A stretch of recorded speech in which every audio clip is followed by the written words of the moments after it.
Good evening to all, welcome back to my channel প্রাণা জীবাণু। আগের দিনে আমি স্পন্ডিলাইটিস নিয়ে কিছু মেডিসিন প্রেসক্রাইব করেছিলাম, সেগুলোকে রেজিস্টার ডাক্তারের সঙ্গে কনসাল্ট করে বলেছিলাম যে ইনটেক করবেন। আজকে আমি এটাই বলবো যে সকালবেলা ঘুম থেকে উঠে সঙ্গে সঙ্গে বিছানা থেকে নামবেন না। বিশেষ করে যারা বয়োজ্যেষ্ঠ তারাও বিছানাতে বসেই, আমি কতগুলো তো ফিজিক্যাল এক্সারসাইজ দেখিয়েছি, তার সঙ্গে সকালে উঠে আগে নিজের পাম্পটাকে ভালো করে দেখবেন, দিয়ে পাম্পটাকে ঘষবেন। কারণ সারা রাত বিছানায় শুয়ে থাকার ফলে পরে কী হচ্ছে, রক্তের গতি মন্থর হয়ে যায়, ব্লাড সার্কুলেশন ঠিক মতো হয় না।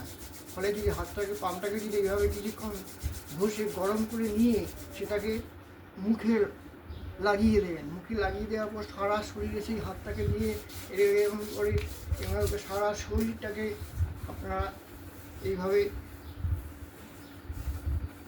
ঘষবেন। তার ফলে হবে কি না, সার্কুলেশনটা সঙ্গে সঙ্গে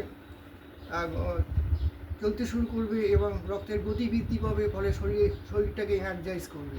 তারপরে আমি ক্লাপিং অফ হ্যান্ড দেখিয়েছিলাম, এটা 3 থেকে 4 মিনিট করবেন। দুটো পদ্ধতিতে দেখিয়েছিলাম, একটা পদ্ধতি আর একটা পদ্ধতি দেখিয়েছিলাম এইভাবে করতে। এই দুটো অবশ্যই করবেন। তারপরে পায়ের নিচে এইখানে দুটো পাটাকে আপনারা ক্ল্যাপিং করবেন। 1 2 3 4 5 6 7 8 9 10 11 12 13 14 15 16 17 18 19 20 21 22 23 24 25 26 27 28 29 30 এইভাবে অন্তত 3 থেকে 4 মিনিট এটাকে করবেন। তারপর দেখাই 1 2 3 4 5 6 7 8 9 10 11 12 এইভাবে পায়ের তলাটাকে ক্ল্যাপিং করার পর পায়ের তলাটাকে সামান্য একটুখানি ঘষে গরম করে দেবেন। এর ফলে কী হবে, সার্কুলেশন যেমন বৃদ্ধি পাবে, ব্লাড প্রেশার কমতে সাহায্য করবে, হার্টের ক্রিয়া সুন্দরভাবে সম্পন্ন করতে সক্ষম হবে, সার্কুলেশন আর্টারি ভেনে সার্কুলেশন দ্রুতগতিতে বৃদ্ধি পাবে, শরীরটাকে পুরোপুরি এনার্জাইজ করে দেবে। তারপর এই কনুইয়ের এখানটায় ধরে 1 2 3 4 5 6 7 8 9 10 1 2 3 4 5 6 7 8 9 10 করে 3 সেট করবেন। তারপরে বগলটাকে তুলে দেবেন এইখানটা, এই বগলটাকে 1 2 3 4 5 6 7 8 9 10, এটাকে 1 2 3 4 5 6 7 8 9 10।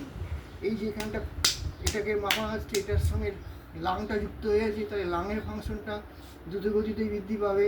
বগলের এখানটা যদি ক্লাপিং করেন 3বার 10 বার কাউন্ট করে, তাহলে এটা হার্টের সঙ্গে যুক্ত হয়ে আছে, কাজে হার্টটা এনার্জাইজ হবে। এইভাবে এইগুলো করার পর তারপর বিছানা থেকে নামবেন। তাহলে হবে কি না, শরীরে দুর্বলতাটা কেটে যাবে, শরীরটা এনার্জাইজ হয়ে যাবে, ব্লাড সার্কুলেশনটা ঠিকভাবে ক্রিয়া করতে শুরু করবে, আপনিও নিজেকে অনেক সুস্থ বোধ করবেন। আশা করি যদি ভিডিওটা ভালো লেগে থাকে তাহলে লাইক, শেয়ার এবং সাবস্ক্রাইব করতে ভুলবেন না। Stay safe and stay healthy. This is all for tonight.